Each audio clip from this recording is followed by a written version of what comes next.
Alright, welcome back to this channel. Don't forget to like and subscribe. Okay, Nigerians haven't taken to streets enough times to protest impunity, says Soyinka. According to him, everybody in Nigeria is paying for the consequences of impunity because it was permitted. Now the news in details. Nobel laureate and foremost human rights activist Professor Wole Soyinka has said Nigerians, including himself, should be held responsible for the level of impunity in the country. He said, as a people, Nigerians permitted impunity in the country and did not take to the streets as much as needed. According to him, everybody in Nigeria is paying for the consequences of impunity because it was permitted. Soyinka spoke during a brief speech at the 24th edition of the Wole Soyinka Lecture Series organized by the National Association of Sea Dogs, Pirate Confraternity, and held via Zoom. It was themed National Conference Against Impunity.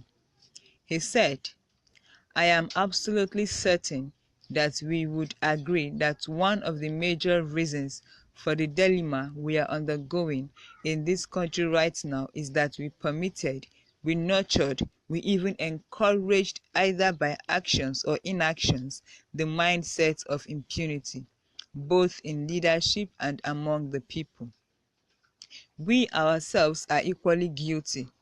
We ourselves allowed it. We watched it happen. We didn't take to the streets to protest it, to denounce it, to warn of the consequences.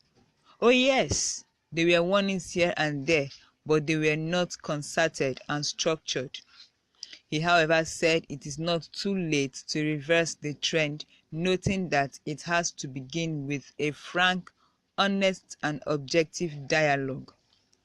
The keynote speaker, Professor Patrick Lumumba, in his paper, lambasted Nigerian and African leaders for their underachievement.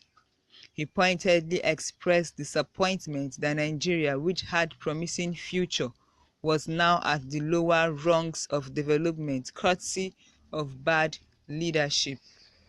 According to him, rather than being enraged by impunity, Nigerians and Africans have rewarded corrupt leaders with re-election. It is pertinent to ask why Nigeria, which had such great promise, continues to wallow in the lower rungs of human development. Why are Africans and Nigerians silent in the face of impunity?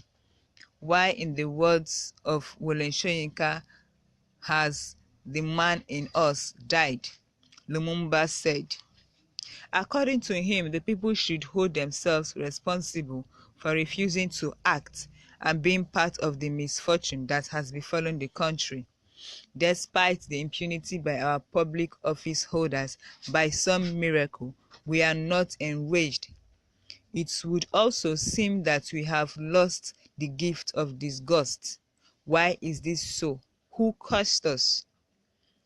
We are the co-authors of our own misfortune because we have lost our values and now resort to religion. We now choose to apply faith instead of logic, elevating the principle of do-nothingism. We have created leaders who have arrogated to themselves the monopoly of wisdom, and the country is now run in a narrow and primordial fashion, he added. Okay, my people, that has been it. So many comments, so many things has been said on this, but I'd like to read one or two. This is coming from Lanre. He said, there are times when it is better to keep silent for lack of better words. Who here is Konji referring to as being complicit in the impunity in Nigeria? Did the youth not come out during ссømß? One of the leaders of that protest was Renew Oduala, born in 1998. What happened to many of the leaders of the movement? Were they not hounded, maimed, harassed, and deprived of their human rights? A well-known political activist went to the panel discussing reform of the constitution. A filthy-mouthed woman with no respect for anyone, supposedly one of the organizers of the so-called panel, called this lady a thug.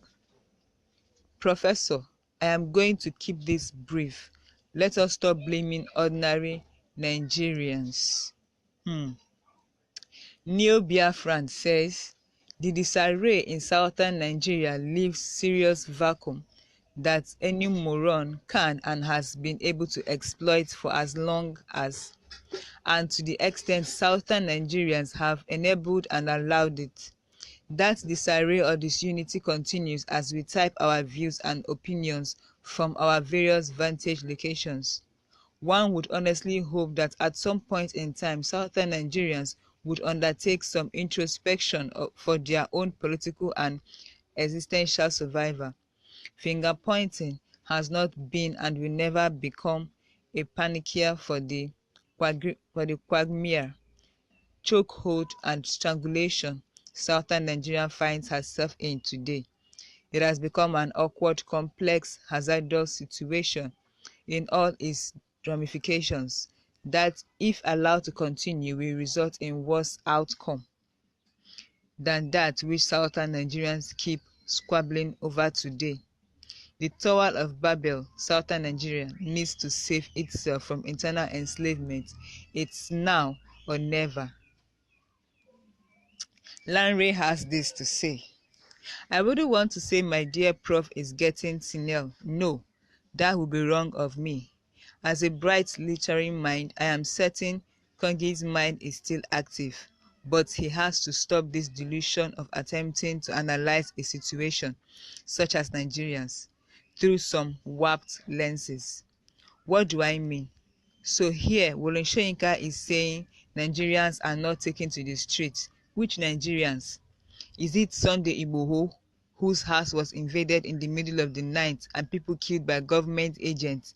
Is it Nnamdi Kanu, who Buhari would prefer dead and almost got his way if the IPOB leader did not escape? Wole is close to the current government. How many times has he talked to his friend Rotimi and Mechi on the happenings in the country? Yet you want to blame hapless citizens whose only duty is to vote, pay taxes, obey laws, and hope the government can secure their lives and property. This is getting heated. Aminu says, Oga, crime and impunity in a national anthem.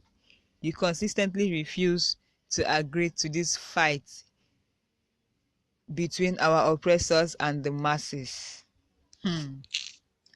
Well, my people, what is your own take on this? I would love to know what you think of this. Don't forget to like and subscribe and drop your comments as well. Do remain blessed.